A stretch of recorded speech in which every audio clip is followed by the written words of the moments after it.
What's up guys, Houndish here, and we're jumping in with some Destiny 2 updates today. So we'll speak about some fixes and content that's been disabled due to bugs, which seems slightly predictable at the moment, but also Bungie gives some little bits of info worth knowing regarding Beyond Light content, another preview for upcoming Dawning Armour this year, and additionally, Sony leaked a Hawkmoon trailer by accident by the looks of things. So we'll speak about that briefly, as well as new info about the upcoming quests, some very neat season content still to come, plus we've got a couple of other cheeky teasers for future content in the video as well guys. So if you do enjoy this one, a rating below very much helps us out, but otherwise, let's get into it.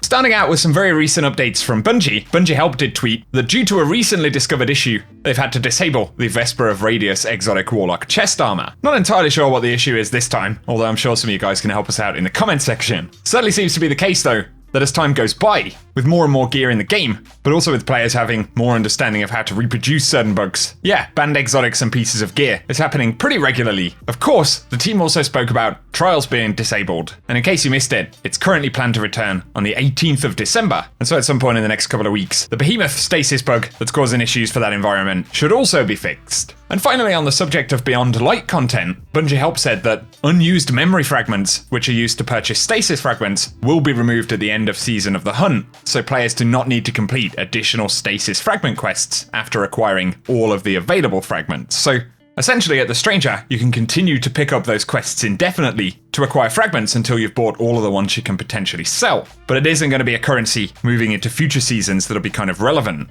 Either that, or could be the case that it's relevant again in the future, and we're going to have to kind of re-earn them. Just bear in mind that for the moment, they have no other purpose once you've acquired all of the fragments, and there's also no reason to stack up additional ones. Next though, Bungie give us another tease for Dawning Armour this year, so they showed off the Titan and Warlock Universal Armour Ornament sets. And here is the concept for the Hunter set.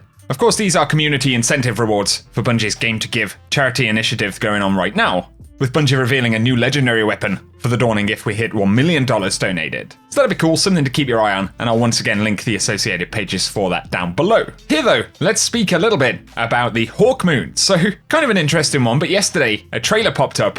Quite a few people mentioned this to me on Twitter and things like that.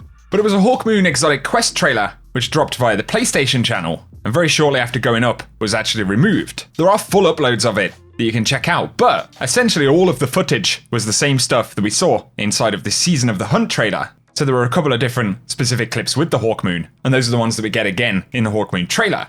However, there is the addition of the exotic bonus for the weapon. So Bungie had spoken about this very loosely before, and also we can tell that there are bonus damage shots from inside of the gameplay, but Paracausal Shot allows the final round to deal bonus damage. Obviously that is a shortened description of the perk, and Destiny Tracker tweeted, pointing back to a leak about Hawkmoon that we had in the summer. We can see it does list Paracausal Shot as the exotic bonus there, probably indicating that quite a few of the leaks we had over the summer were indeed correct. Either way, according to the image Destiny Tracker posted, the full description says that final blows and precision hits with Hawkmoon grant stacks of paracausal precision, and the final round in the magazine deals bonus damage based on the number of stacks. So it isn't just a final round gives you more damage, but a scalable damage bonus, at least according to that leak, which once again looks reasonably legitimate, since players were able to get screen grabs of the name of the perk from the trailer and things like that.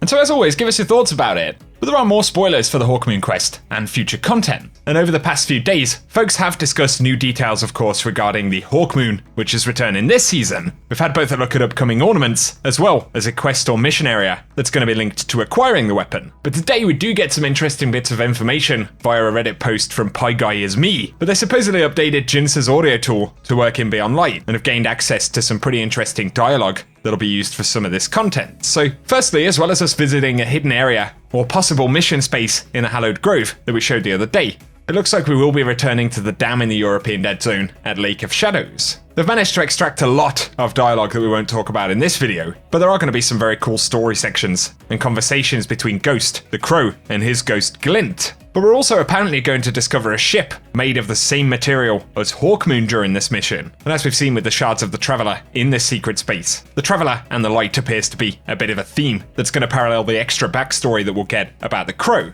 And of course that makes sense since he's just become a Guardian. But indeed, according to the dialogue, we're going to discover a ship during that mission or kind of quest step. We're not 100% sure if it's going to be an earnable item, but it would make sense for it to be, as we have seen exotic ships alongside quest rewards in the past, and especially those that actually have a secret quest element alongside them, right?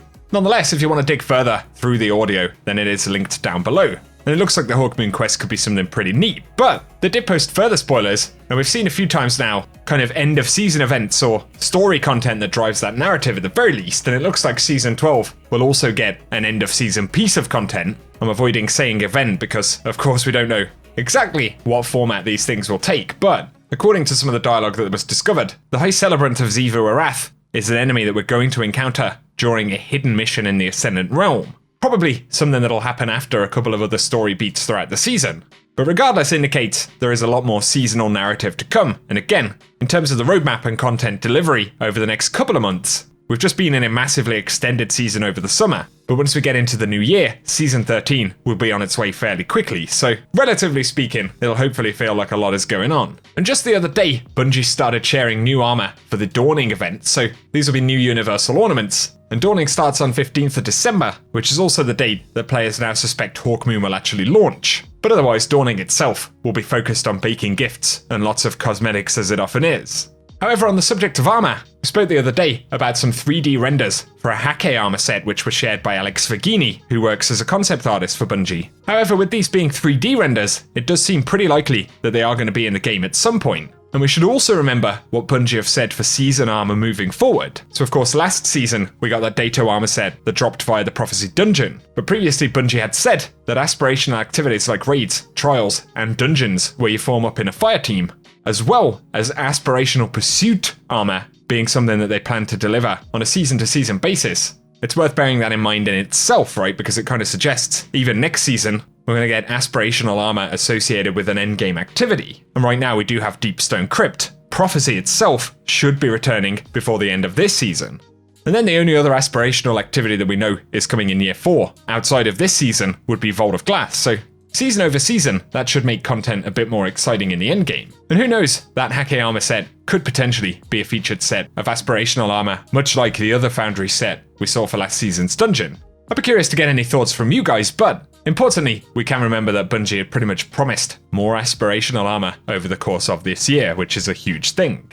Final thing to talk about right here, but the Australia and New Zealand Destiny community had an online community event the other day, and I believe there was a competition to be part of this kind of closed community call. And it isn't officially published information in terms of something that Bungie have put out on a public platform, right? But a couple of different folks who were present in the call have said that Chris Proctor from Bungie did confirm that Fatebringer will be returning as part of the Vault of Glass this year. And when we say this year, of course, we're talking about the Destiny year before next fall. And so it's curious that a couple of people have come out and said that, and no one has kind of called it out as being false or anything. But again, it isn't a publication as such, and we've got to take that information with a little bit of a pinch of salt from those sources. But, of course, it isn't an out-of-this-world idea that Vault of Glass would also bring its loot back, right? If anything, it's kind of an interesting discussion point. And I would assume that if you bring a raid back from Destiny 1, right, you probably got... It seems like the community would appreciate you kind of respecting that original loot table, right? And so assuming they do bring at least the bulk or a handful of VOG rewards back, I'm really curious to see how they get updated. Possibly with raid slot mods,